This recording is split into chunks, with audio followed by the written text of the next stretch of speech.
Isla quietly carried a tray of wine into the glittering VIP banquet hall, blending into a sea of expensive suits. A hotel manager glared at her, a silent warning etched on her face. Walk slowly. Don't spill on the $1 million carpet. An American guest sniffed, his disapproval palpable. This kind of service in a VIP room. Isla bowed her head, silent as a shadow, wanting to disappear into the plush surroundings. At that precise moment, a Japanese billionaire entered, unleashing a rapid-fire stream of Japanese that left the entire room completely baffled and floundering. The tension in the room rose palpably as his brow furrowed, and Isla slowly bowed before replying in flawless, articulate Japanese.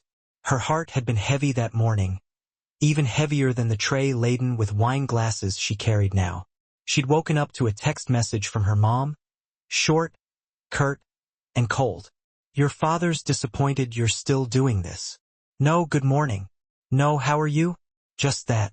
Isla had stared at the screen, her thumb hovering hesitantly, wanting to type back something sharp, something laced with the truth. But she didn't. She never did. She had reluctantly slipped her phone into her pocket, pulled on her faded gray Maid uniform, and headed to the hotel. The weight of that text message clung to her all day, like damp, heavy air right before a storm rolls in. She was used to it, to the way her family's expectations pressed down on her, stifling her spirit. But today it stung deeper somehow. She was 23 years old, working a job that they considered far beneath her in a country far removed from the marble halls of her childhood. And still, even now, they couldn't quite let her breathe. The banquet hall buzzed with the energy of powerful men in tailored suits and women adorned with diamonds that caught and refracted the chandelier light. Isla moved through them practically invisible. She'd learned how to disappear early on, back when she was just a kid, and her parents' friends would pat her head and coo. Such a quiet little thing. She'd hated it then with a burning passion, but now it was her armor, her protective shield. Nobody really noticed her plain face, her soft black hair pulled back in a severe, utilitarian style, or her hands, calloused from cleaning and scrubbing. Nobody cared, and that was perfectly fine with her. She wasn't here to be seen, anyway. She was here to figure out who she was when nobody was watching, when she could finally be herself. A woman in a sleek, striking red dress, her nails painted to precisely match, caught Isla's eye as she passed. You're holding that tray like it's a lifeline, she said, her voice dripping with thinly veiled amusement. The people around her snickered, their eyes flicking dismissively to Isla's worn, sensible shoes. Don't they train you to at least look professional? The woman added, raising a perfectly sculpted eyebrow. Isla's fingers tightened almost imperceptibly on the tray, but she kept moving, her face an impassive mask. She set a glass down smoothly for another guest, her movements precise and economical. The woman in red watched, clearly waiting for a reaction, but Isla gave her none. She just kept walking, her silence somehow louder and more impactful than any retort could have been. As Isla refilled a guest's glass, a man in a crisp tuxedo leaned close, his expensive cologne sharp and overwhelming. You don't belong here, sweetheart, he said, his voice low but deliberate, meant for her ears alone. This is for players, not cleaners. He smirked, adjusting his cufflinks, clearly expecting her to shrink back in shame. Isla's hand paused mid-pour, but the wine bottle remained steady. She looked directly at him, her eyes calm but piercing, and said simply, I'm working. Her voice was soft, but it carried an undeniable weight that made him lean back almost involuntarily, his smirk faltering and then disappearing completely. She finished pouring, turned gracefully, and walked away, leaving him staring after her, his gleaming cufflinks glinting uselessly in the light. Hey you! A voice snapped impatiently. It was the hotel manager, a wiry woman with a perpetually pinched mouth, her name tag reading Cheryl. She leaned close, her breath sharp with the scent of mint gum. Your uniform's wrinkled. It's embarrassing. Fix it before you shame us all. Isla nodded silently, her face blank and unreadable. She shifted the tray to one hand, smoothing her skirt with the other, trying to smooth out the offending wrinkles. Cheryl didn't move, just stood there, her eyes narrowed and judgmental. First night on the late shift, huh? Another staff member, a young guy with slicked back hair, chimed in from behind the bar, his tone dripping with sarcasm. He grinned like he'd caught her in some kind of compromising situation. Isla didn't answer. She simply stepped away, her shoes silent on the plush carpet. An American guest, a man with a red face and a Rolex that gleamed like a warning sign, waved her over imperiously. "Wine," he said, not even bothering to look at her. She poured steadily, the liquid catching the light in a mesmerizing dance. He glanced up briefly, frowning. "I don't want clumsy staff around my table. Get someone else." His voice carried, and a few heads turned to stare. Isla's jaw tightened almost imperceptibly, but she only nodded, stepping back without a word. The room felt colder now, the air thick with judgment and disdain. She stood by the wall, tray held steady, her eyes scanning the crowd. She saw it all. The fake smiles, the quick, assessing glances, the way people sized each other up with a single, fleeting look. She'd grown up in rooms just like this, but back then, she had always been on the other side of the tray, the one being served, not the one serving. A sudden clink of glass made her turn her head sharply. A guest, a tall man with a silk tie and a smug grin plastered across his face, had deliberately knocked his fork to the floor. He looked directly at Isla, pointing with a flourish. "Pick it up," he said, his voice loud enough for the entire table to hear. "That's what you're here for, right?" The others at the table chuckled, their eyes fixed on her, their expressions a mixture of amusement and disdain. Isla set her tray down carefully, knelt gracefully, and retrieved the fork, her movements smooth and efficient. As she stood, the man leaned back in his chair, smirking. "Careful now, don't trip. Wouldn't want to ruin that expensive carpet." The laughter grew sharper and more cutting, echoing in the otherwise hushed room. Isla placed the fork on the table, her face calm and unreadable, her eyes meeting his for a brief, unyielding moment before she stepped back, resuming her silent vigil. The door swung open, and the Japanese billionaire walked in, his presence instantly commanding attention. He was older, maybe 60, with a face like carved stone, etched with years of experience. His suit was simple but impeccably tailored, his presence somehow heavier and more impactful than anyone else's in the room. He bowed slightly, a gesture of respect, and said, "Good evening," in Japanese, his voice low and resonant. Then, without pause, he launched into a long, rhythmic statement, full of precise business terms. Mergers, assets, timelines. The American billionaires shifted uncomfortably in their seats, their faces blank and uncomprehending. One leaned close to his neighbor, whispering, "What's he saying?" The room grew tense, the silence stretching and becoming increasingly awkward. The billionaire's frown deepened, his hands folding tightly in front of him, a clear indication of his growing frustration. Isla stood still, her tray balanced effortlessly, understanding every single word he was saying.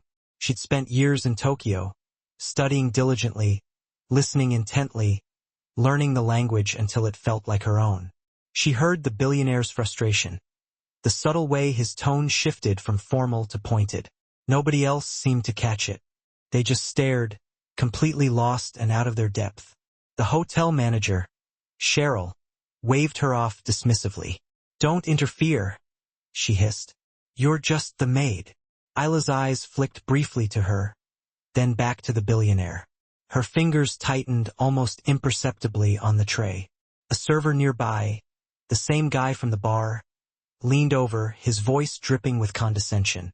"Think you understand Japanese? Keep dreaming." His voice was loud enough for others to hear, and a few guests chuckled derisively. Isla's chest tightened, but her face remained calm and composed. She took a slow, steadying breath, her eyes unwavering. An American guest, a woman with platinum blonde hair and a perpetually tight smile, snapped impatiently, "Does anyone here speak Japanese?" Her tone was sharp, like she was scolding the entire room for its incompetence. Nobody answered, The billionaire's frown deepened, his hands folding even more tightly in front of him. As Isla stood silently by the wall, a memory flickered in her mind. She was 19 years old, sitting in a Tokyo classroom, her professor nodding approvingly as she flawlessly translated a complex trade agreement. Her classmates had clapped enthusiastically, their faces bright with respect and admiration. Now, in this room, she was nothing more than a pair of hands holding a tray, invisible and insignificant. The contrast burned, but she didn't let it show, didn't allow it to crack her carefully constructed facade.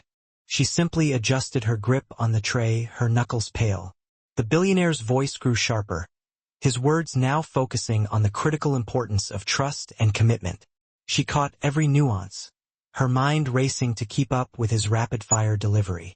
A guest nearby coughed loudly, muttering, "Someone get a real translator." Isla's lips pressed together slightly, but she stayed still, waiting for her opportunity. A woman in a garish gold dress, her lipstick a shade too bright, whispered loudly to her companion, her voice carrying easily through the room's hum. "Look at her standing there like she's part of this. It's pathetic."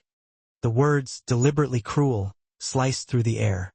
Isla's shoulders stiffened almost imperceptibly, but she didn't turn. She reached for an empty glass on a nearby table, her movements deliberate and controlled, her fingers brushing the stem delicately. The woman kept going, her voice rising in pitch. "They should screen their staff better." Isla set the glass on her tray, the clink sharp and distinct in the sudden quiet.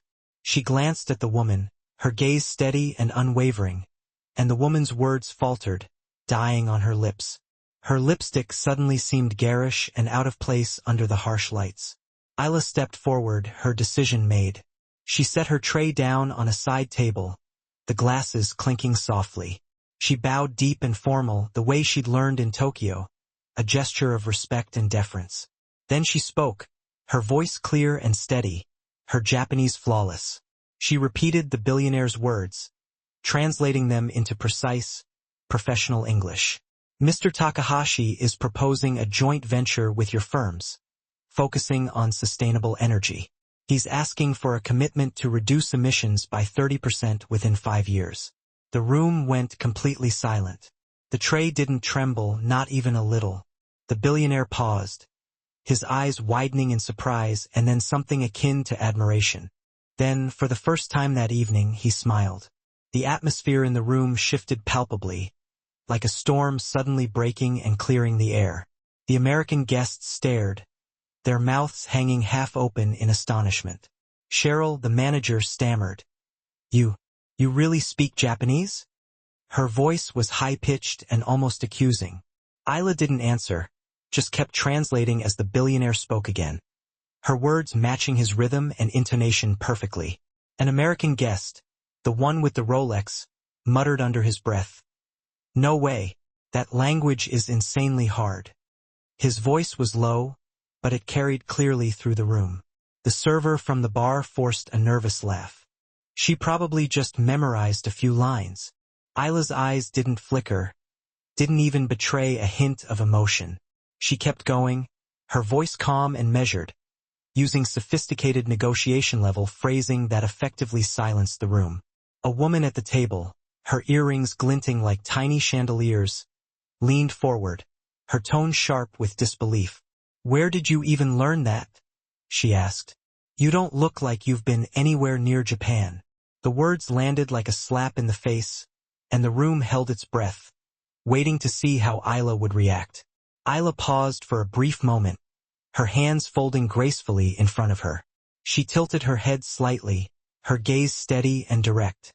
"I learned," she said simply, then turned back to the billionaire, translating his next point about funding timelines. The woman's face reddened with embarrassment, her expensive earrings catching the light as she sat back, silenced and defeated. The billionaire chuckled, a warm, unexpected sound that broke the tension in the room. He turned to the Americans, his expression amused. "She just conveyed my entire request with complete accuracy. Not a single word was missed." One guest nearly dropped his wine glass, the liquid sloshing precariously. Cheryl's face went pale, her hands twisting together nervously. Another staff member, a woman with tired eyes, whispered to the server, "She's not an ordinary maid." Isla bowed again, her face serene, her hands perfectly steady. The tension in the room dissolved, replaced by a quiet awe and grudging respect. But the room wasn't quite done testing her, not yet. A man in a navy suit, his cufflinks flashing ostentatiously, stood up abruptly, his voice loud and accusatory. "This is a private meeting," he said, pointing directly at Isla. "Staff don't speak here. Get back to your job." The words were clearly meant to shove her back into her place, and a few guests nodded in agreement, their faces tight with disapproval. Isla didn't move, didn't even flinch. She looked directly at him, her eyes clear and unwavering, and said, "I'm helping." 2 words, soft but firm, that carried an undeniable weight. The man blinked, momentarily taken aback, his hand dropping to his side. The billionaire raised a hand, silencing the room with a single gesture, and nodded at Isla to continue. The man sat down heavily, his expensive cufflinks looking suddenly dull in the light. "Before we go on, can you do me a quick favor? Grab your phone, hit that like button, drop a comment below, and subscribe to the channel. It means the world to keep sharing stories like this, and I'd love to know you're out there watching." Alright, let's keep going. The billionaire's next words were about risk management, and Isla translated them with the same steady precision and fluency. A guest, a woman with a pearl necklace and a clipped, condescending voice, interrupted rudely. "You're not on the guest list," she said, her eyes narrowed with suspicion. "How do we know you're not just making this up?" The accusation hung in the air, sharp and ugly. Isla's hand stilled almost imperceptibly, but her face didn't change, didn't betray any emotion. She turned to the billionaire, bowing slightly, and asked in fluent Japanese, "Shall I clarify your terms for her?" He nodded, his eyes bright with approval. She spoke again, her English crisp and articulate, dismantling the woman's doubt with a single, well-crafted sentence about liability clauses. The woman's pearls seemed to tighten around her neck as she visibly shrank into her chair, completely deflated. A young man, barely older than Isla, with a flashy watch and a nervous laugh, piped up, trying to salvage the situation. "Come on, this is just a fluke," he said, his voice cracking slightly. "She's probably just parroting what she heard online." The room stirred, a few heads nodding in agreement. Isla's eyes flicked to him, her expression unreadable. She reached into her apron pocket, pulling out a small, worn notebook, its pages filled with handwritten notes. She opened it, revealing dense columns of meticulously written Japanese characters, the product of years of dedicated study. She held it up just long enough for the room to see, then tucked it away, leaving no room for doubt. The young man's nervous laugh died in his throat, his expensive watch suddenly seeming too big and ostentatious for his wrist. But not everyone was ready to let it go, to concede defeat. A young American billionaire, lean and sharp-eyed, crossed his arms, his expression challenging. "You're not an official interpreter," he said, his voice loud and assertive, like he was determined to reclaim control of the situation. "Without diplomatic credentials, you're just staff." Cheryl nodded eagerly, her confidence slowly creeping back. "Tomorrow you'll still be cleaning rooms." The words hung heavy in the air, deliberately cruel and designed to cut her down to size. Isla didn't flinch, didn't even blink. She smiled softly, her composure unshaken. The Japanese billionaire opened his briefcase, the leather creaking softly. He pulled out a formal-looking envelope, his movements deliberate and measured. He spoke slowly, his English careful but clear. "She is my former student, top of her class in international translation at the University of Tokyo." He slid a photograph from the envelope, holding it up for everyone to see. It showed Isla, younger but instantly recognizable, wearing a cap and gown, standing proudly on a stage with her diploma in hand. The room froze, completely silent. He continued, his voice unwavering. She refused a lucrative corporate job because she wanted to experience ordinary life in America.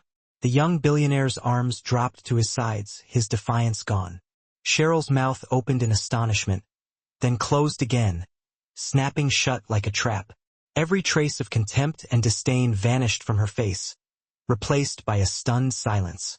Isla straightened her shoulders, raising her head for the first time to truly look around the room, to meet their gazes head-on. Her eyes weren't angry, weren't triumphant, just clear and knowing. She saw them all, really saw them the way they'd seen her before, and the way they were seeing her now. The manager, Cheryl, stepped forward hesitantly, trembling slightly. I'm sorry, she said, bowing awkwardly. The server from the bar stepped back, his eyes fixed on the floor, avoiding her gaze. The American guest with the Rolex cleared his throat, muttering under his breath. We just made fools of ourselves in front of a hidden genius. The atmosphere in the room shifted dramatically, the air heavy with grudging respect and a dawning realization. A server passing by, a new face with a nervous smile, dropped a stack of napkins near Isla's feet, the napkins fluttering to the expensive carpet. The room's eyes turned, waiting for her to bend down and play the role of the maid once again. Instead, she simply stepped back gracefully, her gaze steady and direct, and said calmly, "You've got this." The server flushed crimson, scrambling to pick them up, her hands shaking. A guest whispered audibly, "She's not even pretending anymore." Isla's lips curved slightly, not quite a smile, but an acknowledgement of the undeniable shift in power. She wasn't invisible now. The billionaire handed her a pen, gesturing to a document. She signed it smoothly, her name flowing across the page in neat, practiced strokes. The billionaire stepped to the center of the room, his voice firm and commanding. "From now on, she will stand by me for all negotiations in the United States." He signed another document with a flourish, the pen scratching loudly in the quiet room. It officially appointed Isla as his language and strategy consultant. Cheryl's knees wobbled precariously, and she grabbed the edge of a nearby table for support. The VIP guests rose to their feet, their applause slow at first, then building steadily into a resounding ovation. Isla bowed slightly, her gaze calm and composed, her presence undeniable. The invisible maid had become the most powerful person in the room in a single transformative night. An older guest, his hair silver and his tie perfectly knotted, approached Isla as the applause faded, his tone still subtly patronizing, like he was bestowing a great honor. "You should be grateful for this chance," he said, his words dripping with condescension. "Most people like you never get noticed." The room quieted, everyone watching intently. Isla tilted her head slightly, her eyes steady and direct. She picked up an empty glass from her tray, handing it to him with a smooth, graceful movement. "I'm not most people," she said, her voice soft but clear and unwavering. She turned away, leaving him standing there holding the empty glass, his perfectly knotted tie suddenly feeling too tight, his carefully chosen words forgotten and meaningless. The night didn't end with the applause. It lingered heavy and real in the air. Isla picked up her tray again, not because she had to, but because it was hers to carry, a symbol of her journey. She moved through the room, pouring wine for guests who now conspicuously avoided her eyes. The young billionaire who'd mocked her credentials stood silently by the bar, his phone clutched tightly in his hand, scrolling furiously. Later that night, a post went viral online, an anonymous tip about his shady business dealings.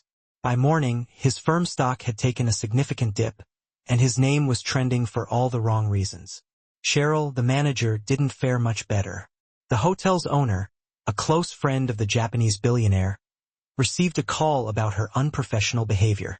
She was summarily dismissed the next day, her name tag left abandoned on her desk. The server from the bar, the one with the slicked-back hair, lost all his shifts after numerous guests complained about his consistently rude and condescending attitude. He was back to bussing tables at a local diner within a week.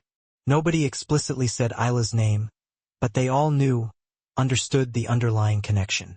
The truth had a way of catching up, quietly but inexorably. Isla didn't stay to watch it all unfold. She finished her shift, clocked out, and walked out into the cool, crisp New York night. The city hummed around her, a symphony of taxis honking, lights flashing, and people rushing past, each absorbed in their own world. She pulled her coat tighter around her, her breath visible in the cold air. A memory hit her suddenly, unbidden and vivid. She was 16 years old, standing in her family's opulent estate, her father's voice echoing with disappointment. "You'll never survive without us." She had looked directly at him, her hands steady and unwavering, and said with quiet determination, "I will." She had left for Tokyo the very next year, carrying nothing but a suitcase and a silent promise to herself. A street musician played nearby, the soulful notes of a saxophone drifting through the air. Isla paused for a moment, her coffee cup warm in her hands. The melody was familiar, something she'd heard late at night in Tokyo after long hours of classes. She closed her eyes briefly, letting the music sink in, washing over her. The music wasn't specifically for her, but it felt like it was a personal serenade. She dropped a few dollars into the musician's worn case, her fingers brushing against the faded velvet lining. He nodded in acknowledgement, not looking up, and she walked on, the notes fading behind her, a comforting soundtrack to her journey. Back in the present, she stopped at a corner store, buying a coffee to warm her hands. The cashier, an older woman with kind eyes, said with a knowing smile, "Rough night, honey?" Isla smiled, a genuine, heartfelt smile that reached her eyes. "It was all right," she said, and she genuinely meant it. She sipped her coffee, walking slowly, the city's vibrant pulse somehow matching her own internal rhythm. She didn't need to prove anything to anyone anymore. Not to her family, not to the room full of skeptical billionaires, not even to herself. She'd already done that, proven her worth, with every quiet step she'd taken, every challenge she'd overcome. The next day, the Japanese billionaire's team called, extending a formal offer. They offered her a corner office with a breathtaking view, a prestigious title, a salary that made her blink in surprise. She listened intently, her phone pressed to her ear, standing by her small apartment window. Outside, kids played in the street, their laughter sharp and free, filling the air with unadulterated joy. She thought about the tray, the weight of it, the way it had grounded her, connected her to something real. She thought about the hotel, the way it had initially hidden her, made her invisible, and the way she had ultimately stepped out of that shadow, revealing her true self. "I'll think about it," she said calmly, and then hung up. Weeks later, she was back at the hotel, but this time, she wasn't there as a maid. She was there as a guest, a respected advisor. She wore a simple but elegant black dress, her hair loose and flowing, her face bare of makeup, radiating natural confidence. The new manager recognized her immediately, offering a nervous smile. Isla nodded politely, her eyes kind but distant, subtly conveying her changed status. She was there for a meeting she'd arranged herself on her own terms. The Japanese billionaire had kept his word. She was his trusted advisor now, her name prominently displayed on the door of every negotiation. But she hadn't fundamentally changed. She still moved quietly, still listened far more than she spoke, still carried herself with a quiet dignity and self-assurance, like someone who knew her own worth and carried her own weight. A young woman, a new server, approached Isla hesitantly with a tray of water, her hands shaking noticeably, her eyes wide with a mixture of awe and nervousness. You're her, aren't you?" she whispered, her voice barely audible. Isla tilted her head slightly, her smile soft and reassuring.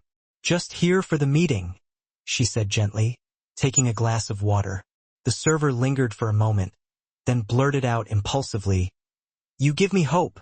Isla paused, her fingers still resting on the glass. She nodded warmly, her eyes conveying genuine empathy, and the server walked away, her steps a little steadier, her shoulders a little straighter. The room was smaller this time, the stakes somewhat lower, but the faces were largely the same, sharp, calculating, quick to judge. A young executive leaned back in his chair, smirking condescendingly. "You're the translator, right?" he asked, his tone dripping with thinly veiled sarcasm. Isla met his eyes directly, her gaze steady and unwavering. "I'm the advisor," she said calmly, her voice even and controlled. He blinked, momentarily discomfited, then quickly looked away, his smirk fading. The meeting continued, and she spoke only when needed. Her words precise and insightful, her presence undeniable. Nobody questioned her authority again. Her husband arrived late, walking in with quiet confidence. He was quiet, like her, his suit understated but impeccably tailored. He didn't need to say much. His reputation preceded him, carrying its own weight. When he walked into the room, the atmosphere shifted palpably. The executive who'd smirked earlier froze mid-scribble, his pen hovering over the paper. Another guest, an older woman, looked away quickly, her face tight with barely concealed discomfort. Nobody explicitly said his name, but they all knew who he was, understood his influence. He stood by Isla, his hand brushing hers lightly, a silent anchor, a gesture of unwavering support. She didn't need rescuing. She never had, but his presence spoke volumes, saying what words couldn't. She was seen, known, and valued. The meeting ended, and they left together, her hand comfortably in his. The hotel lobby gleamed, reflecting the same expensive carpet she'd once been warned not to spill on. She glanced at it briefly, a small, knowing smile tugging at her lips. The world had shifted around her, but she hadn't. She was still Isla, still quiet, still steady, still sure of herself. The difference was that now they finally saw her, and that was enough. A week later, a photo surfaced online, quickly spreading like wildfire. It was a candid shot of Isla standing confidently by the billionaire during a crucial negotiation. Her face calm and focused, her eyes sharp and intelligent. The caption read simply, "The maid who changed the game." Comments poured in, some kind and supportive, some bitter and resentful. Isla didn't bother to read them. She was at a diner, eating fries with her husband, laughing at something he'd said. The world could talk, could judge, could speculate, but she didn't need to listen. The consequences of that night kept coming, quiet but very real. The young executive lost his lucrative sponsorship deal after his condescending smirk went viral, clipped from a phone video someone had secretly taken. The older woman, the one who'd looked away so dismissively, was dropped by her prestigious firm after her emails leaked, revealing a pattern of snide and demeaning comments about the support staff. They weren't dramatic falls from grace, just the slow, inexorable grind of truth catching up, holding them accountable for their actions. Isla didn't watch the news, didn't scroll through the social media posts. She didn't need to. She just kept walking, her steps sure and steady, her silence a powerful statement in itself. In the end, it wasn't about the room, the tray, or the carefully chosen words. It was about the weight she carried, the quiet strength she possessed, the way she held herself with unwavering dignity, and the way she ultimately set it all down, transforming her circumstances. She'd been judged, mocked, dismissed, underestimated at every turn, but she had stood firm, calm and unshaken, her inner dignity her own, untouchable. And that was the truth that lingered, more powerful and more lasting than any fleeting applause.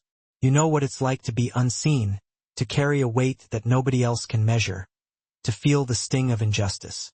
You felt those judging eyes, heard those dismissive words, walked those isolating rooms. You weren't wrong, you weren't alone, and your story matters. Where are you watching from? Leave a comment below and hit follow to walk with me through heartbreak, betrayal, and finally, the transformative power of healing.